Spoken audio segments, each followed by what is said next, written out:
Am I the asshole for calling labor and delivery? I, 26 female and my fiancé, 36 male have been renting a gorgeous 2-bedroom apartment from my finances boss, for the sake of this story we will call her Salty, for 3 years.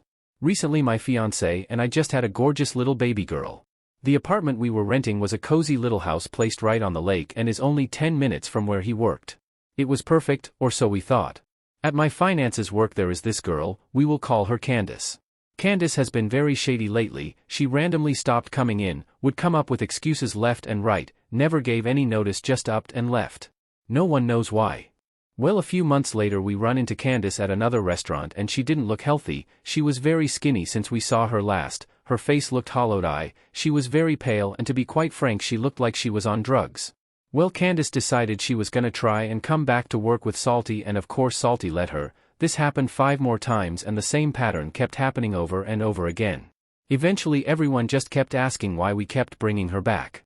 Since the return of Candace there has been multiple problems, such as Candace not coming in until open, leaving my fiancé to open up an entire restaurant by himself, Candace taking money out of the register and it being blamed on my fiancé, money going missing out of the restaurant account mysteriously, liquor going missing, and now we're dealing with Salty not paying my fiancé correctly.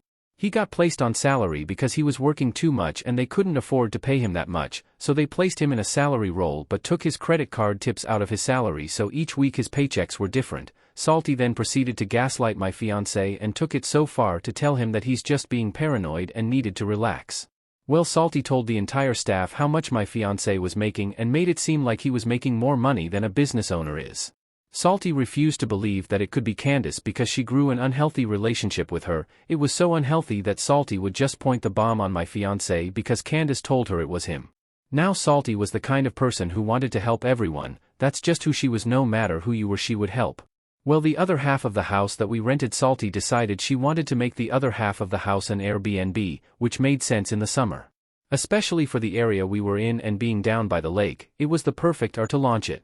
Recently Candace came to Salty and told her that her boyfriend was beating on her, and she got evicted from her apartment because she couldn't keep up with the rent and didn't know what to do, especially with her kids. Then a week after that conversation Candace got arrested for driving under the influence and told Salty that her boyfriend forced her to do drugs and the only reason she got arrested was because he put the drugs in the car. She was lying through her teeth, just basically using Salty and walking all over her. The area that we live in is a summer town, so we get a lot of tourists, and once winter comes the tourists leave. Salty decided she needed to help Candace out and let her move into the Airbnb with her 3 kids and dog. We figured it wouldn't be a problem, it's only temporary. We were wrong. The laundry room was a shared space between us. Unfortunately the wall that was right behind the laundry room was connected to our bedroom. Our only problem with the house we ran into was we had a flat roof, so one winter the roof concaved and made a water bubble inside our rooms, causing water damage. We had to replace everything. Due to the water damage this year we had to get a new roof. Salty paid someone cheap to do it and they messed it up again, causing more water damage in the baby room. So the baby had to sleep in our bedroom. Well, Candace decided she was going to start doing her laundry past 10 p.m. and she wasn't quite about it. Eventually I asked her not to do it past 10 p.m. as she was walking up the baby. She turned the story around on us and told Salty that I was being rude to her. I then received an email stating there was no time slot on the laundry room, and the tenants can be in there whenever they want. I was dumbfounded since receiving that message from Salty. Candace kept doing her laundry past 10 p.m. and she would take it so far to leaving it in the washer and dryer for days on end, or she would throw a load in before she left for work, making it impossible for us to do our laundry. I brought that up to Salty and how inconvenient it was for Candace to be doing any of this to us, and that it was a bit rude she wasn't being tentative to the other people who lived there as well. Now mind you, the only thing I complained about was not being able to do our laundry and her doing it past 10 p.m. I didn't even mention that Candace's kids were slamming doors, pounding on the walls, screaming and crying, stomping around, running up and down the stairs. I put up with it, because I know kids will be kids. Well, I guess CPS got called on Candace 3 times, and another time police officers showed up to do a welfare check, for leaving her 3- and 6-year-old home alone. Now as a new mom I'm still on maternity leave, so I know for a fact that those kids were left alone. As we have thin walls, we hear everything. Candace is assuming I'm the one who called CPS on her, so she told Salty, and the entire staff at the restaurant, causing more problems for me and my fiancé. So at our home we have one driveway. It's a split driveway between both tenants. Candace has been parking on the street in front of her apartment, so me and my fiancé decided to park next to each other in the driveway like we have been for the past 3 years. We didn't think it would be a big deal. Well, Candace I guess mass texted a bunch of people to come over and drink in the bar that me and my fiancé pay for in part of our rent, that is our half of the building.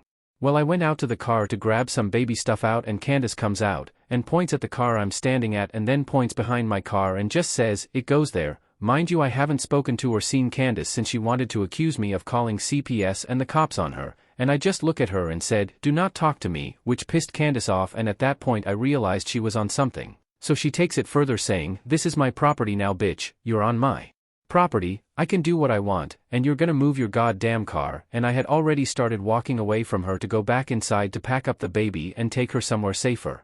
My fiancé as I'm doing this goes out and talks to Candace and says this is not okay, you don't speak to us like this, and Candace called Salty and flipped the story on us again and said we were harassing her. So Salty told Candace to call the police and have the incident reported. I have the baby in the car at this point. I'm getting ready to back out and my fiancé stops me to tell me that the police were on the phone with him. So I stop and get out and proceed to speak to the police and told them to come to the house because this is insane. So as I'm walking back to the car to leave, I noticed Candace and one of the other employers from the establishment my fiancé works at showed up, and they looked at me and immediately started talking about me, so I lost my shit and told Candace she can cut her shit, this has gotten out of control, and then I got into a screaming match with the co-worker because she butted in and I stated she should stay out of it if she didn't know the whole situation. But the co-worker kept getting closer to my car where the baby was, so I told her if she kept getting closer to my car we will have a serious problem, and then Candace looked at me and said, "Keep endangering you baby bitch," so I pulled away stating, "Why, so I can end up like you and get CPS called on me." That pissed Candace off, but of course I had to come back and talk to the police officers once I dropped the baby off. Once I get back to the apartment, the police were already there, so I'm talking to them explaining the whole situation. I guess Candace was advised again by Salty to press charges on me and my fiancé for endangering the welfare of a child. The police could tell she was on something and didn't take her word on anything, so once they left we called Salty and told her we were done, we are moving out, and Salty blamed me for all of Candace's problems.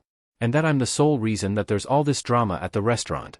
Well, a few days pass and my fiancé gets ready to go to work and Salty deactivated his number to get into the back door, so he walks around up front and is confronted by the owner stating that he is under investigation and suspended for 7 days, is to turn his keys in immediately. He will not be paid for 7 days and he is not allowed on the premises, and they will not be giving him a reason into why he is being suspended.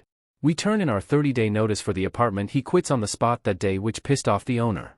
We moved all of our stuff to a storage unit within a week and cleaned up the apartment so nicely that we should be expecting our down payment back. Salty refused to answer any of our questions, wouldn't respond to us for any reason, even though she is our landlord still. As a landlord we should have access to them 24/7 in case something were to happen at their property, but nope, no response. So I reported her to the Department of Labor because it is illegal to pay someone's salary, and not pay them their overtime hours on top of taking credit card tips out of the salary. Am I the asshole for doing that, or was I completely in right after all the shit Candace and Salty put us through?